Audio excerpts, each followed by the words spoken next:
Hello everyone and welcome to Art with Anna. Happy November. We are getting closer and closer to Thanksgiving, and because of that I've just been thinking about harvest, food. I think of the Horn of Plenty with the food coming out of it. So that was kind of my inspiration of what we're going to talk about today. We're talking about an artist named Paul Cezanne, and specifically his artwork involving apples. So Paul Cezanne actually spent 3 years of painting pretty much just apples.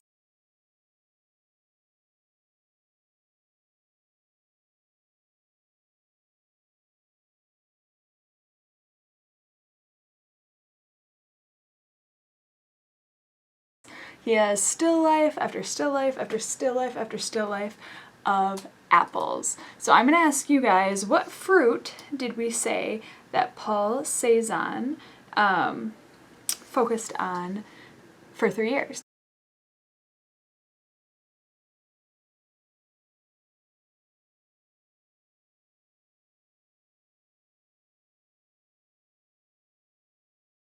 So he did focus on apples. That's what he was focusing on for 3 years. He even made the comment that he was going to amaze Paris with his paintings of apples. And we'll talk a little bit about what that means. But before we get too far into Paul Cezanne and his apples, let's talk about the supplies that we will need to do this project. All right, we will need a blue sheet of paper, an apple, a half sheet of white paper, a yellow sheet of paper, a paintbrush, red, yellow, and green paint, and an extra sheet of paper to use as a palette. Any color's fine. You'll need a little bit of room though, so I'd use a bigger sheet of paper. We'll also need a knife for cutting our apple in half, and some scissors. Alright, so talking about Cezanne and his still lifes of apples, we'll look at this painting right here. So this painting is a still life of apples by Paul Cezanne, exactly the man we're talking about. And from you and I, we can see that there's apples and there's a table and a tablecloth. We can see maybe the bowl. There's a glass there. There is a picture off to the side. And we can make out what everything is. But scholars and people who really knew Cezanne's work before this point, before he started painting the apples, they knew him as being able to paint things photo perfectly. Exactly perfect from one angle, looking great. So when they saw this painting, they thought, this painting looks unfinished, it looks imperfect, and because they know and knew how great of a painter and a drawer he was, they knew that this was also had to be something that was intentional.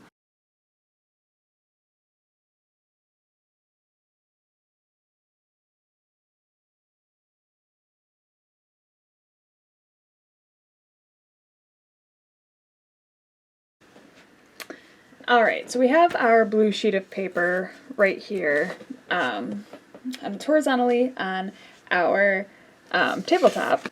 The next thing we're going to do is we're going to take our half sheet of white paper and just place it somewhere on our piece of paper. Really anywhere you want.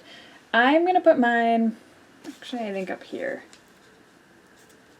So I'm hoping the white piece of paper is supposed to look like a tablecloth or a plate. Either way, it's going to be what kind of holds your apples. So for me, it's just going to be a tablecloth. I'm imagining us kind of looking down on this, maybe kind of on the side of this, and there being apples like on this tabletop, on this white tablecloth. So anywhere you want, place that down and either glue or tape it in its spot. Alright, like always, I cannot find my glue, so I'm going to just place mine there, but you glue and tape yours down, and we'll move on to the next step. So the next step is going to be to take the piece of paper, the bigger random piece of paper that you have that's going to kind of be your palette. But mine over here so you can kind of see it. I know this isn't the best camera angle. I forgot the tripod today. So this is going to be our palette, and this is our canvas that we're working on with our background and our tablecloth / plate, whichever you want to call it. And we're going to take a little bit of each color of paint and put them in their own spot on the palette, but close to one another.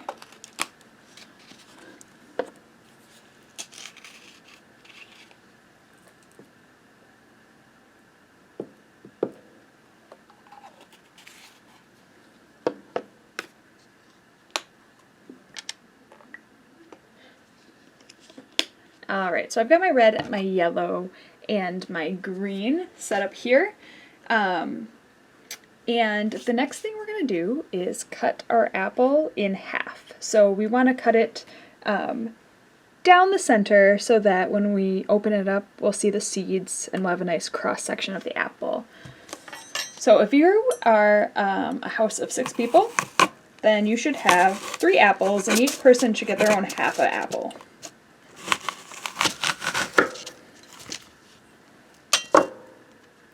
Alright, so you should have an apple that looks like this.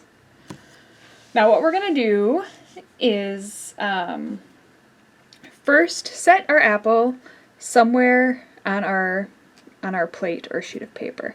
So I'll place mine there. I'm going to take, I'm going to place it there, decide that's kind of where I want it, and that's kind of the size it is. Now I'm going to take it over here, and I'm going to paint on some yellow,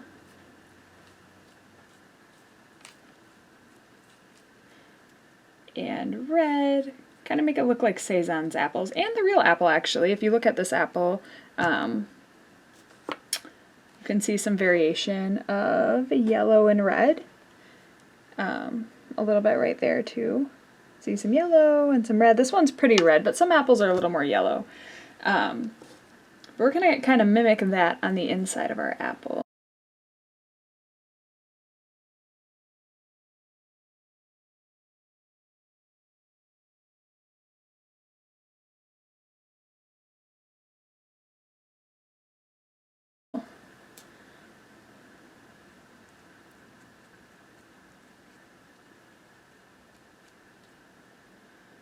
Mix in some of that yellow.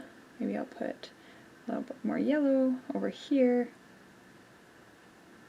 And put some green around the top, wherever you want really. Any of these 3 colors will represent the real colors of apples. Once you have a pretty thin layer on there, we are just going to take it right where we had it and make a stamp.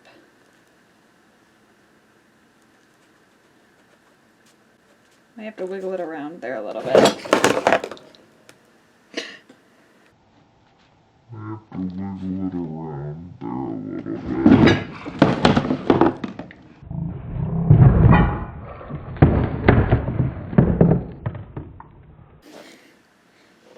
Alright, so on my tablecloth, I have kind of the gist of the apple shape. So now I can just take my paintbrush and fill in the rest.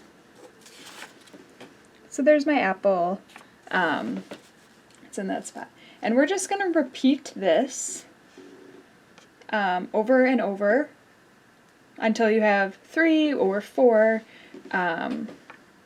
apples kind of on your white sheet of paper. And if you want to overlap a little bit and have some of it on the blue, that's fine too. So let's get started in making a few more apples.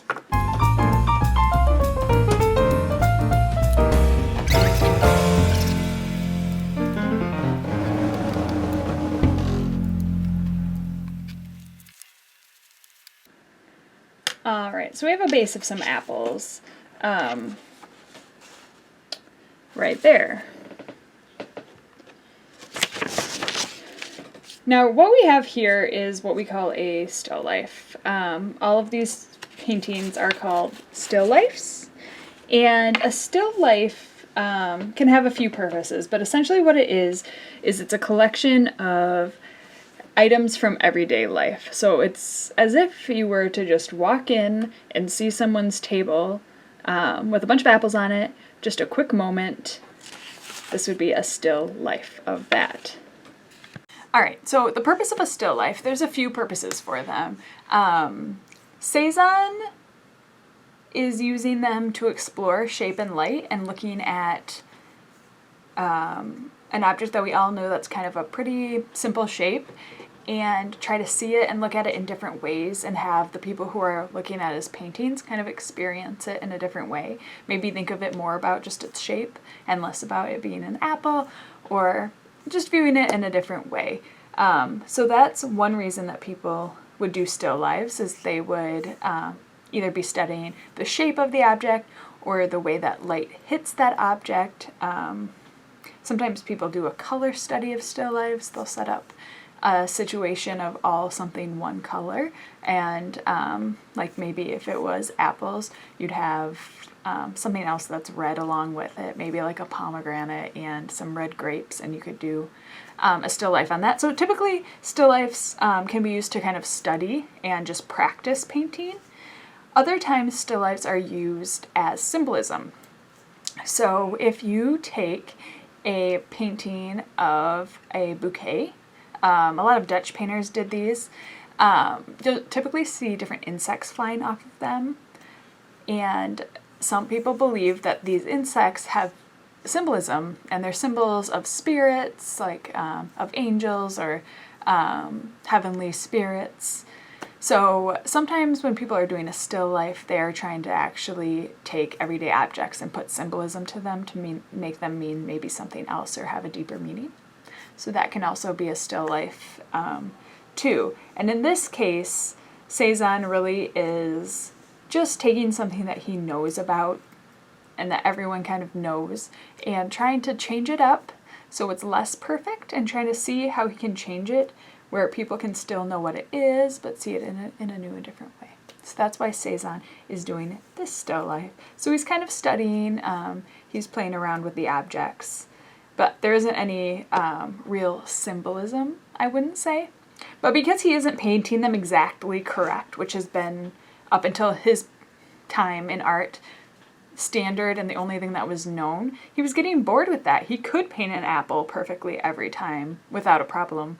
He could do that all the time. So he's looking for something that was different and kind of shocking, made people uncomfortable because it wasn't the norm anymore. And so that's why, as I mentioned in the beginning, that he kind of said he was going to astound or amaze Paris by an apple, because he was going to make them view it in a different way.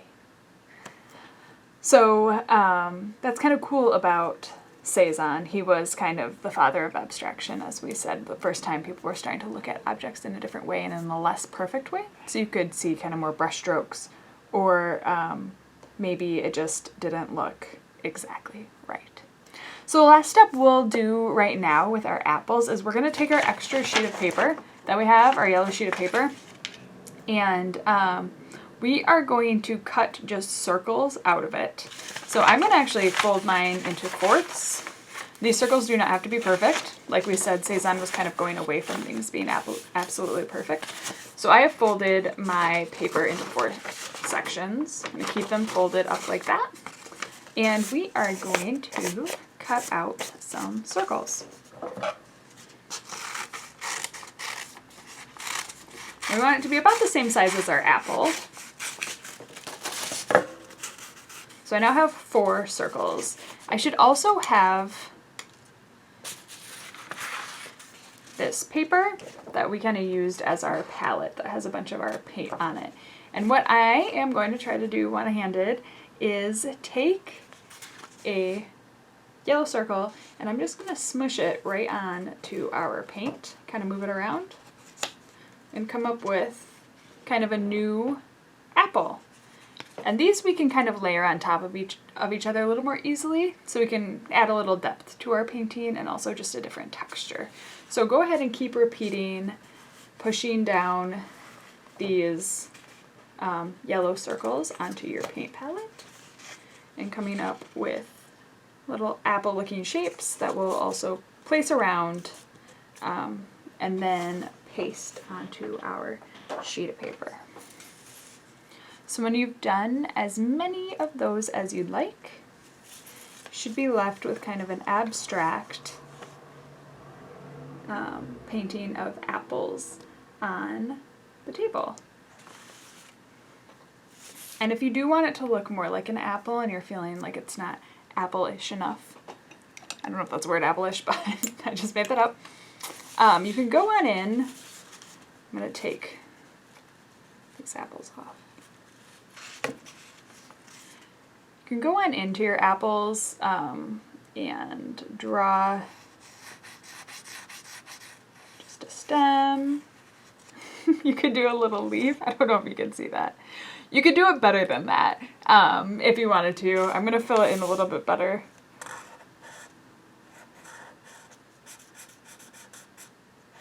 To make it look a little more like an apple. You can do that with a few of them. I'll draw this in here.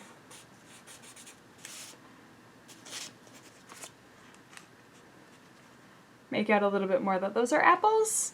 And then after you paste on your yellow, round yellow apples, wherever you'd like, you can also add a stem to those, if you'd like.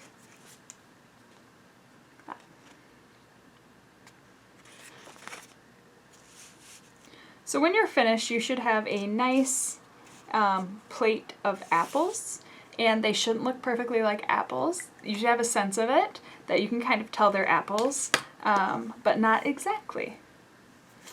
So I hope you learned a little bit about Paul Cezanne and a little bit maybe about still lifes also, and kind of the starting points of abstraction. I can't wait to see the different apple collections that you guys make on your tabletops.